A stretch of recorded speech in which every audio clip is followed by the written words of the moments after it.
Chem 111 pre-lab. Our lab this week is on quantitative absorbance spectroscopy.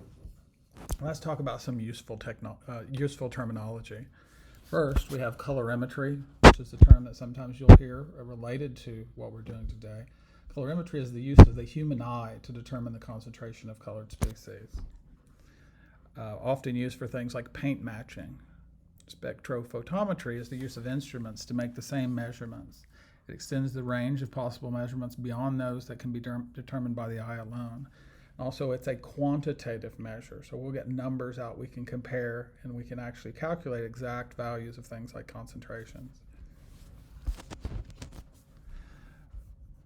Colorimetry relies on visual observations. Because colorimetry is based on inspection of materials with the human eye, it's limited to those colors that we can see, the parts of the electromagnetic radiation that's visible to humans. Visible light is a narrow range of the electromagnetic spectrum, extending from about 400 nanometers to about 700 nanometers. You may know the mnemonic Roy G. Biv: red, orange, yellow, green, blue, indigo, and violet. It's a mnemonic that's used to remember the colors of the visible spectrum. Here's a couple of different types of color wheel, which will be useful to think about today. We're going to be using quite a bit the idea of complementary colors. Complementary colors, they lie across the diagram on the color wheel and combine to form white light. So the color of a compound seen by the eye is the complement of the color of light absorbed by the compound. So for example, if a compound absorbs orange, it would appear blue to us.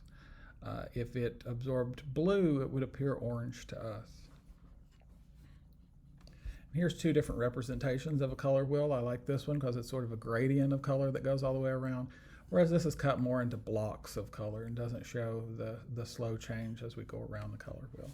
But both of these are useful, and you'll want to think about these as you're writing up the post-lab. Here's just a more quantitative version of that, where we've also laid out what wavelength of light that these various compounds would absorb. So if it absorbed light of 700 nanometers, it would look green because it is absorbing red light. If we go down here instead, if it was absorbing 500 nanometer light, it would be absorbing green light and it would appear red to us. All right, here's just some visual colorimetry. We're not actually doing this today, but it's useful to compare this to what we are doing.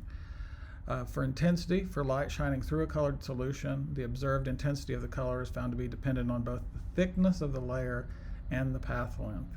And so if we look, even from the same concentration, if we look from different thicknesses through the solution, it will appear more or less colored. So what this is saying is if we had a concentration and we look through a long distance, it's going to look more darkly colored because we're going to see more of the pigment molecules. If we were to look through a thin layer of that same solution, it would look less intense because we're looking through fewer of the molecules. A series of solutions of a single color demonstrates the effect of either concentration or path length. So if we make the path length long, it absorbs a lot of light. If we make the solution very concentrated, it absorbs a lot of light. And these are some quantitative experiments that used to be done. For more than one color, the ratio of an unknown mixture can be determined by matching the shade of the color to known ratios. And so if you had a particular color that you're trying to match, you might go in and, so this is blue and red being mixed together. This is all red, this is a little blue, more blue, to get to this very purple color. And then if you had a solution, you could move it down through here and see which one was the best match. Again, this was for things like matching colors for paint. All right, here's one type of calculation you'll need to do in the lab today. So for solution 1, you will be making it up by weighing in about 5 grams of the copper sulfate and then dissolving it in water, diluting up to 50 mLs. And so after you know your exact mass of copper sulfate in that solution, you want to calculate your exact molarity of that solution. it will end up being, if you're very close to 5 grams, very close to 0.4000 molar. And this is showing how to do one of the 4 dilution calculations that you'll need to do.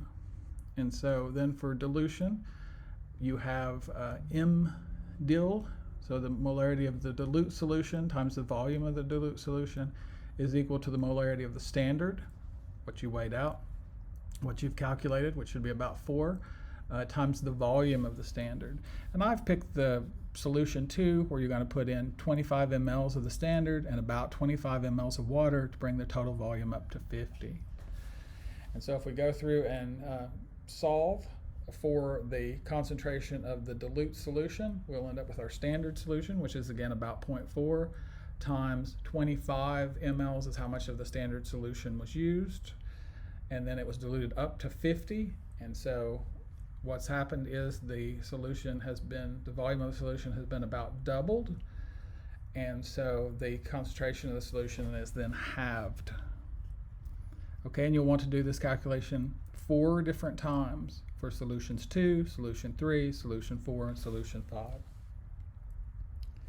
All right, let's talk a little bit more about what we're actually doing today. The spectrophotometer, an instrument that measures the amount of light absorbed or the intensity of color at a given wavelength. Intensity of color can be given a numerical value by comparing to the amount of light that passes into it. So we have a light bulb, we know the intensity of the light that's coming from the light bulb, and then we can measure the intensity of the light that after it passes through the solution.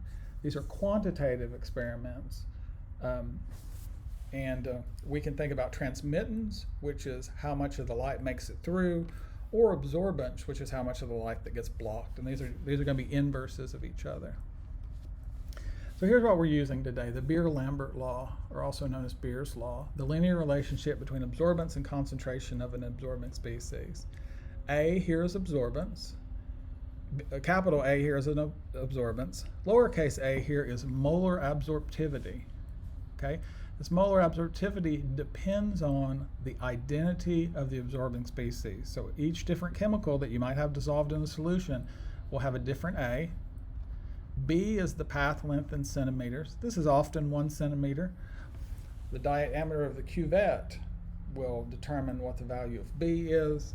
And C is the concentration of the sample in moles per liter. Main use of Beer's law is to determine the concentration of solutions. So what you have to do if you want to use it for an unknown solution is first do a calibration plot. And that's what you're doing. You have your solutions 1, 2, 3, 4, and 5.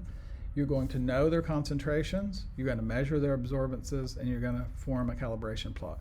And this is not for this specific experiment. This is just an example of what the plot looks like.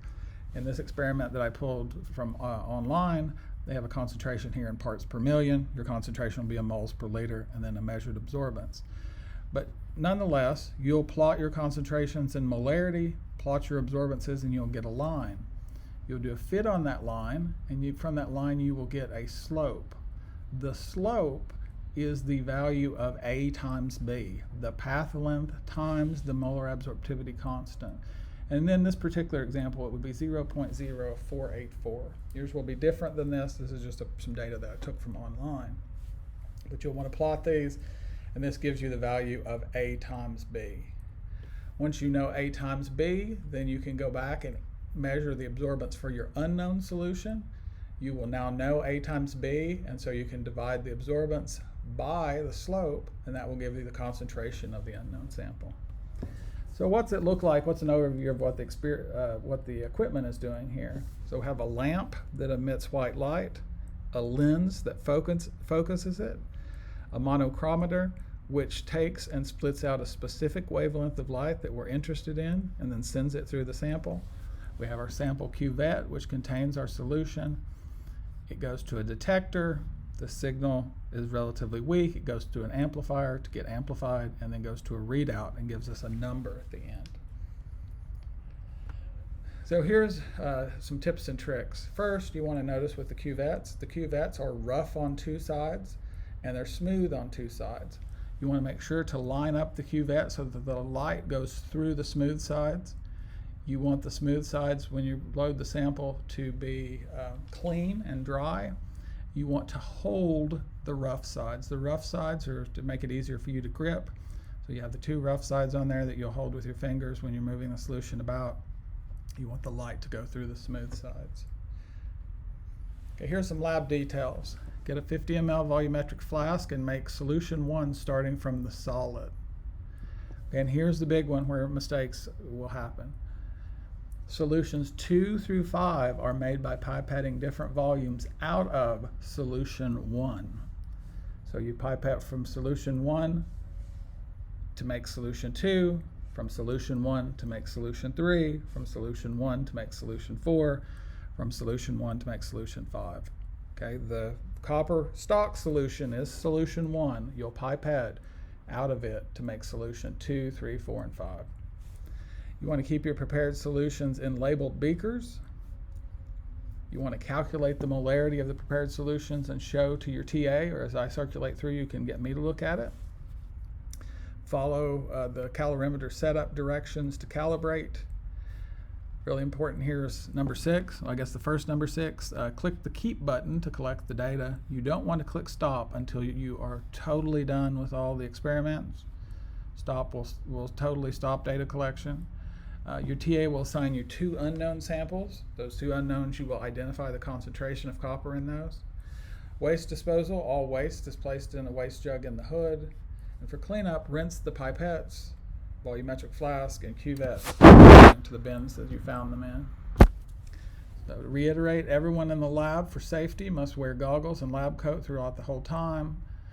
You can take a break in the hallway if you need to unfog your goggles. Goggles should be worn over the eyes, not on foreheads or chins. Use water and white towels to absorb spills. For cleanup, all waste is disposed of in the waste jug. Students should wash all glassware and return it to the appropriate location. Students should use the disinfectant to wipe down the surfaces of their workstation.